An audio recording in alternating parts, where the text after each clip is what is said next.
Good afternoon, welcome to another video with a guy and his projects. Today we are working on the Nissan Titan again. I told you I would have a lot of videos on the Nissan Titan, and we are coming up with a lot of videos on the Nissan Titan. Don't mind the microphone. When I put it on my chest, you get a lot of scratchiness from the shirt moving, so I'm trying a new technique. Hopefully this will make the audio a little bit less scratchy. So anywho, working on the 2004 Nissan Titan 5.6 liter four-wheel drive, and we've got a couple things going on. So you guys just watched recently, if you've watched my channel, me replace the upper control arms. If you haven't, go for it. The bushings were completely toast. So we replaced the upper control arms. Theoretically, you want to do the lowers at the same time. We want to do the ball joints. My lowers are actually not horrible, but I'm going in for an alignment. And I figure I might as well get the alignment components out of the way. So we are doing the lower control arms because that affects your alignment, and then we're going to do tie rods. Tie rods in a different video. Stay tuned, that's coming. But right now we're doing lower control arms. With the lower control arms, I broke a CV joint, so we're also doing the CV joint. I just did the driver's side. I did the CV joint and the lower control arm on the driver's side. Now we're going to attack the passenger side on film, now that I have an idea what I'm doing. I'm not a mechanic, I'm not certified, qualified, trained in any way to work on my vehicles or tell you how to. So this is not a how-to so much as it is a this is how I do. So keep that in mind, follow me at your own risk, do what I do. Only if you are desperate. Who knows how this is going to turn out. So we are doing the lower control arm, and I will link all this stuff down below, of course. We're doing the lower control arm with the ball joint, of course. We bought camber bolts. You need these for proper alignment. Your truck may or may not have them installed already. Mine does have them, but on the driver's side, the threads got all messed up coming out. So I'm replacing them.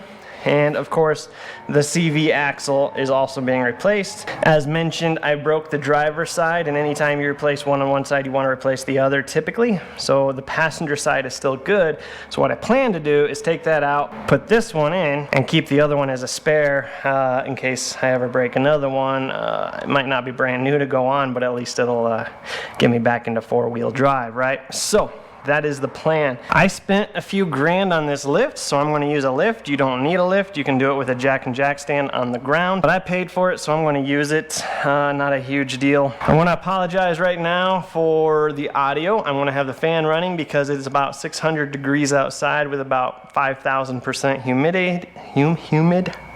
So it's a little bit roasty in here, and I am sweaty already, and I haven't even started work. I mean, I did the driver's side, but I've been on the road for the last 45 minutes buying another CV axle. So I'm hot, I'm sweaty, there's sweat in my eyeballs, in my contacts, mic's up here, fan's gonna be going, and we live right next to the freeway, so audio is what it is. Let's get started. All right, of course, the first thing we're gonna do is turn on the fan and raise up the Titan. All right, we're going right about that height. I have no idea how this audio is gonna turn out, honestly, but first things first, get rid of your tire. All right, so first things first, let's get that light out of my eyeballs before I can't see. All right, so first things first, that fan is definitely going to be a problem, isn't it? Wish I could hear what you guys could hear right now. First things first, I tried to do the driver's side in the laziest way possible. I tried to remove the least amount of components in order to get the control arm off. What I ended up finding is that I had to take pretty much everything off anyway by the time it was all said and done. So we are just going to start doing it by removing everything. It's really not that bad. I don't even know why I was not wanting to do it. It's pretty easy. It's easy for you, it's easy for me. I'm using the drill because it's freaking hot, and I just want to get this done at this point. It's already after lunch. So if you're using hand tools, this will take a minute longer, but everything is doable with hand tools. To get everything apart, it was really not a big pain if you just give in and do it. That was my problem over there. I was fighting it, trying to take off little as I had to. So today, we're just gonna jump in, rip this knuckle off, and get these arms changed out and the CV axle. For those of you that don't really know what we're talking about here, this is your, let's go underneath. So this is your, can you see? I can't see what you can see. So this is your A-arm right here. So you have one bolt in the back, and then you have one bolt over here, and then you've got the body that comes to your ball joint. The ball joint is what we're mainly after, but we're just going to replace the whole A-arm as it is. It's called an A-arm because it kind of resembles an A. If you trace it out, kind of looks like an A-ish, sort of. That's the A-arm. In order to get the A-arm out, we're going to have to take the CV axle out of the knuckle. And then it's only held in by 6 bolts down there. It's like $130. And like I said, we already broke that side. So we're gonna remove this CV axle. This is what gets you your 4-wheel drive. This is what takes power from the differential to your tire. So we're taking it halfway out anyway. We already broke one. I'm just going to remove this one and keep it as a spare. I don't know that it's bad, but it is kind of weak. It's kind of loose. So bad or not bad, it's old. So we're just gonna get rid of that too. So shall we get started? Whoa. Where'd you guys go? So with all that said, let's get started, let's get rolling, and we'll see if you guys can see everything that I'm doing while we do it. I don't know where you guys are looking, but you're not looking at me. This is what you might call a caliper hanger. It's a simple tool, but very awesome. I use these things all the freaking time. I will link them down below. I'm just gonna hang that right here, get it ready, and then we're gonna attack our brake caliper. We are taking the entire caliper system off. For me, that is a 21mm bolt. I'm gonna go down here and grab this off of the bracket. There we go. I'm gonna get the top one. This brake line's kind of in the way. This is your ABS sensor line. We're gonna disconnect that anyway. Now it's disconnected. There we go. All right, there's one caliper mounting bolt. All right, 2 caliper bolts. And we're gonna try and rip this off the rotor. There we go. And we're gonna hang it up here on our caliper hanger, out of the way. And we can kind of forget about it till we're done. And then we're gonna take our rotor off. Show you guys what I'm doing real quick. So these 2 bolts were right here for the caliper mount. This is the ABS sensor, or speed sensor. It goes right there, 5mm Allen. I'm trying to wiggle this sucker out of here. There we go. Let's get this stabilizer bar, or sway bar, out of the way. All right, we're gonna pop this 17mm bolt off for the sway bar. So that's just right down here. We're just gonna pop it off until that inside ball starts spinning as well. We're gonna grab our channel locks and we're gonna hold this while we unbolt it. I can't do that while holding you, so there you go. There she goes. Let's go ahead and bust this shock bottom here free. So this, we have a 19mm nut on the inside and a 19mm bolt on the outside.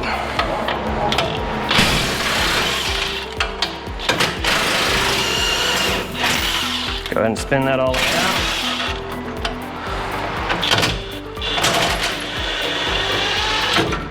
Okay, so now the bottom of our shock is free. Now we're gonna go ahead and undo the top of our shock. And this, my friend, is a 14mm. There's 3 bolts up here. So up here, you have your shock tower, or your shock, your coilover, whatever. You've got 3 bolts, nuts on top. You can get to 2 of them. Not the very top one, that's here. You don't want to take that off. And then you've got a nut in the back here that you can't really see. That's got to come off as well. And we should be able to wiggle, maybe. Yeah, fudge. If not, we'll get it later when it falls out in an accident. So, I don't really want to take the tie rod off, but it is going to make things easier, so let's take the tie rod off. I did this with the tie rod on earlier, but I think it would be easier just to remove this thing, so let's take it off. Yeah, there we go. So this is a 22mm bolt, for me anyway. We're going to get on here. Wow. That came off easy. And now we got to shock load this sucker off. So we're just gonna beat this on the sides. And then we're gonna put our nut back on just a little bit. We are replacing these, but not today. Okay, beat it down. There she goes. And we can slide this out of the way. So, I don't know if you can hear that, but it's kind of just a little gravelly. So yeah, we're gonna replace those inside and outsides. Check out that video when it posts. Let's go ahead and do the axle nut. There we go.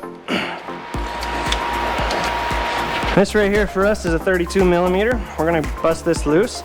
This is going to spin if you don't have an impact. If you don't have an impact to use, grab yourself a 2x4 or something. I'm just gonna use a ratchet because that's what's handy.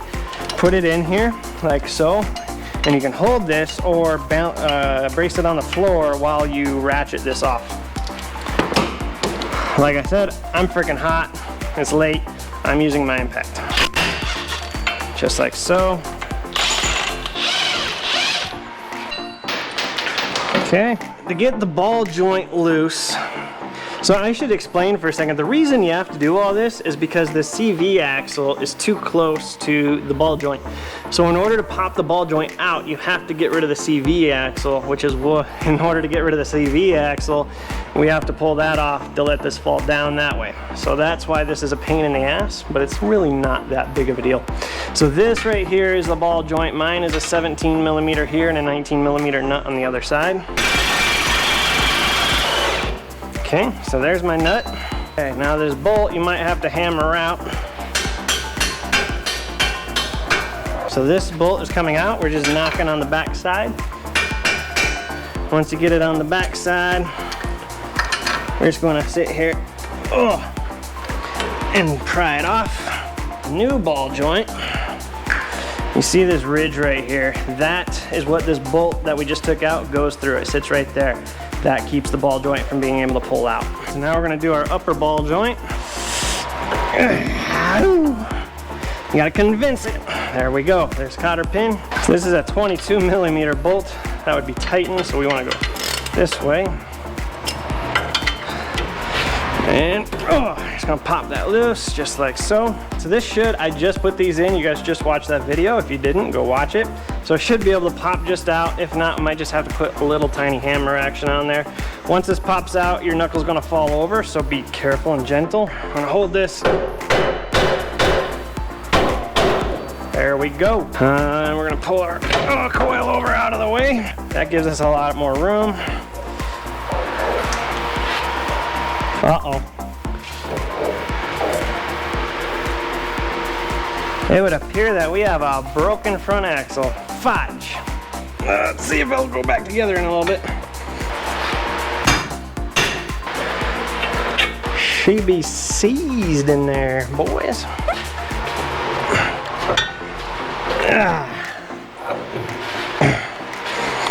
Well, good thing we bought a new CV.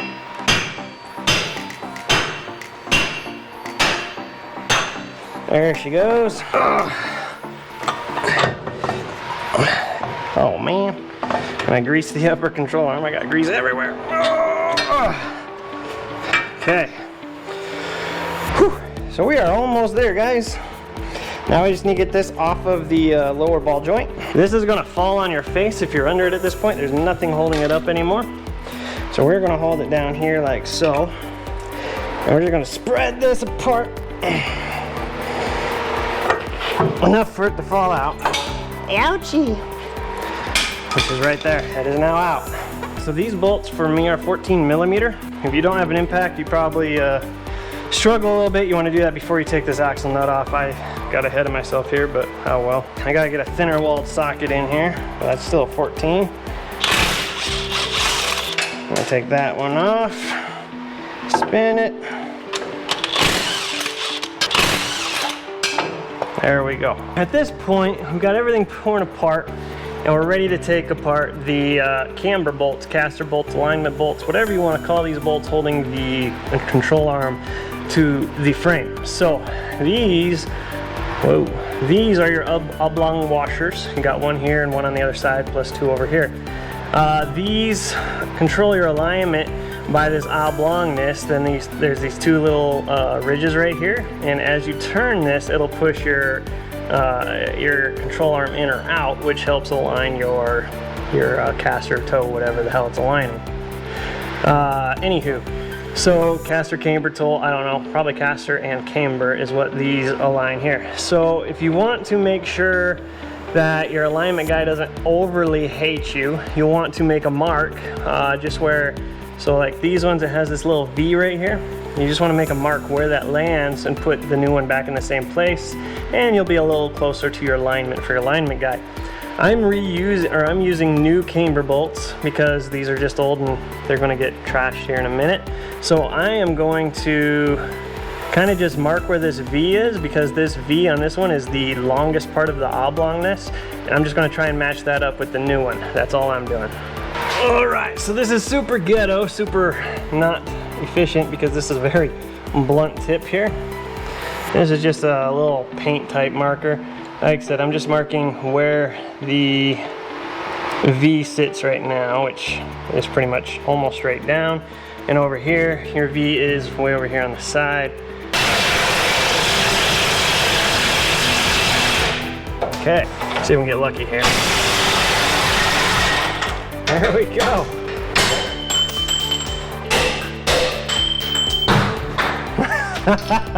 So I might be getting a little frustrated here.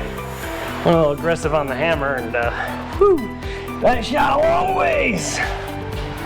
Talk about being aggressive. All right, just gonna grab this, wiggle her out, boys. Whew, there she be. So for these to work, there's one flat side on this bolt, and there's one flat side here. I don't think it matters. Actually, there is only one way to put it on. So you're gonna slide that on. We're gonna put the arm in place, slide this through, and then put the other washer, oblong washer, in place on that side. I'm gonna slide this up just like we just discussed. Okay. Now we're gonna grab this one and do the same exact thing. We're gonna put our washer on it. And slide her on through. So now we're gonna take the opposite side washer. Now the thing is, you wanna make sure they're, actually I think you can only do it one way, so it shouldn't matter. So slide it on there, and grab your nut. Get it threaded on a couple threads, same thing over here. Get her in place, and get her threaded on a couple threads. We're gonna come back and tighten this later. Right now we just want them in place to hold the A-arm. Right, so our new A-arm came with a grease zerk and a grease fitting. Now you do not want this to end up facing the tire this way, and I think it's going to be a pain in the ass if it's facing that way. So I'm either going to face it forward or back, probably back just because there's nothing over here in the way when it comes time to grease it. Yep. Okay, we're going to go something just like so. But yeah, I think we can go ahead and put the knuckle on the lower control arm, so let's grab that. Pull this up.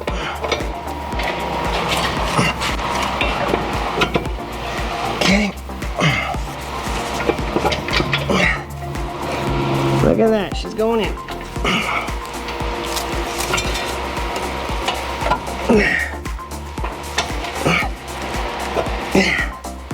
All right, right there should fit the bolt. I put this on the wrong side, darn it. Of course. Oh. All right, let's see if we can still get this through. Oh, look at that. Oh, look at that. Okay.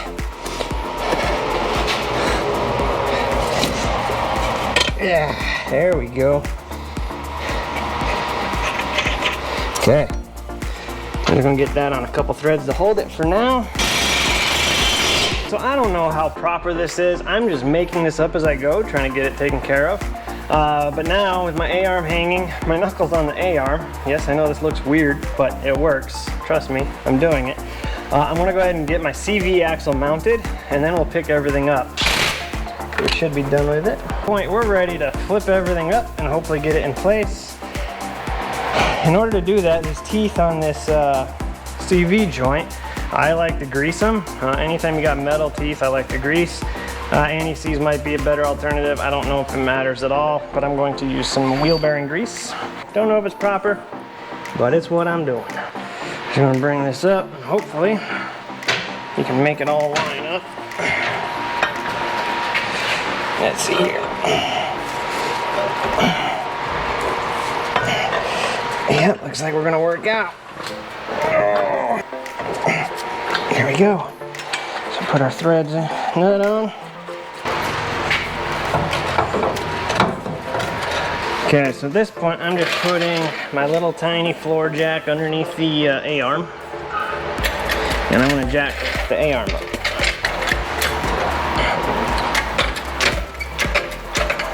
So once you get close, you're gonna have to aim the shock in, because unless you get super freakishly lucky, it's not just gonna fall in place. Okay, let's go ahead and snug the shock down. So we're gonna find our castle nut, have at the ready, and we're gonna try and squeeze this together with our fingers. Whew.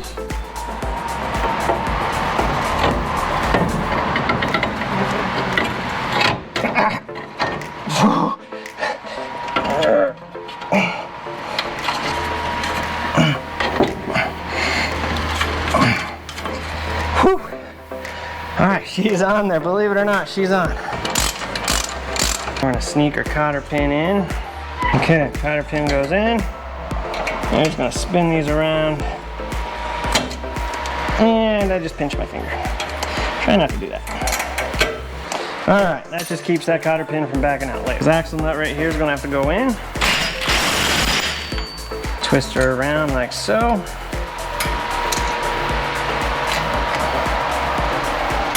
Now we can put our tie rod in.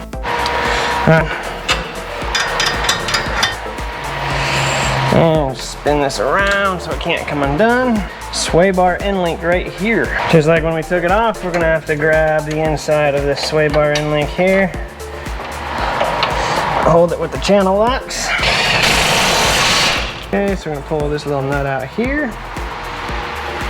This is gonna ride down in here like so. Okay.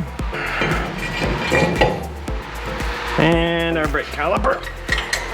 Hey, we're in. So let's take our upper bolt just because it's easier to find right now.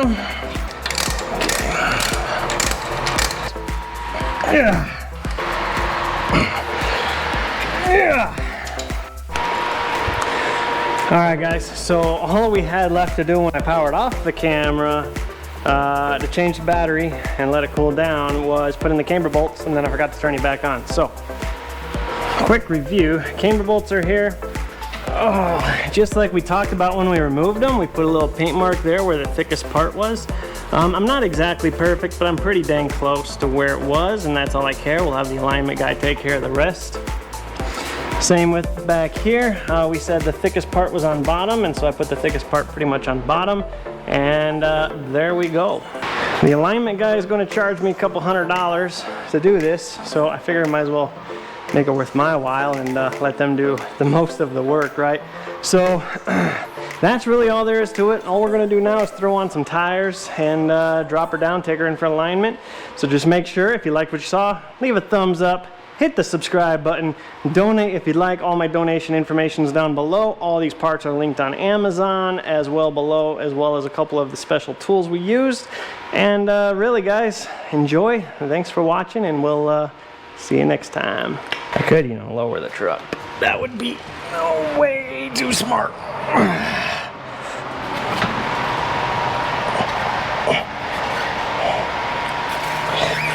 Where the frick is the lug nut? Right there. All right, guys.